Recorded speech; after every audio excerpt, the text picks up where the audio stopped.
এক মেয়ে পাইছো একটা জান্নাত, দুই কন্যা পাইলা দুইটা জান্নাত। কখন যদি মেয়েটারে ইডেন কলেজে পাঠাও নাকি? মেয়েটারে যদি ইডেন কলেজে পাঠাও না, না, মেয়েটারে যদি মানুষের মতো মানুষ বানাইয়া ফাতেমার মতো আদর্শ নারী বানাও, খাদিজার মতো আদর্শ নারী বানাও।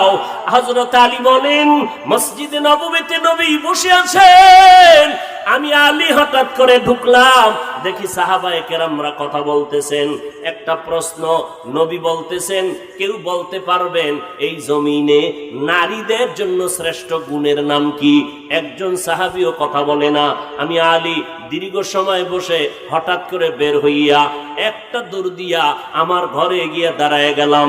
আসসালামু আলাইকুম ইয়া আহলাল বাইত, ও ঘরওয়ালারা, তোমাদের উপরে সালাম। ফাতেমা ভেতর থেকে দরজা খুলে সালামের জবাব দিলেন। আপনার বিবিরা দেয়নি? আমি দিলে না দিবে? স্বামী ঘরে ঢুকে সালাম নাই তো স্ত্রী কেমনে সালাম দিবে? মদিনার নবী বলেন, আমি রসুলের আদর্শ, ঘরের মধ্যে ঢুকো পরের ঘরে আর নিজের ঘরে অনুমতি নাও আগে সালামের মাধ্যমে।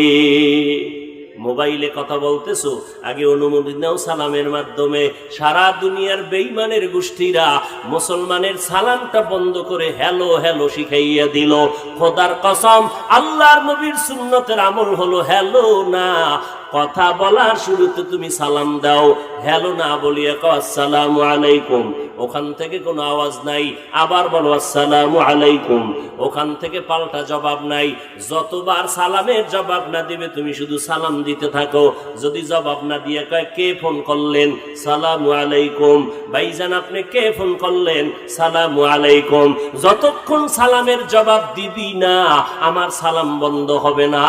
একবার যদি টেস্ট করো, জীবনের তরে বান্দা সালামওয়ালা হয়ে যাবে।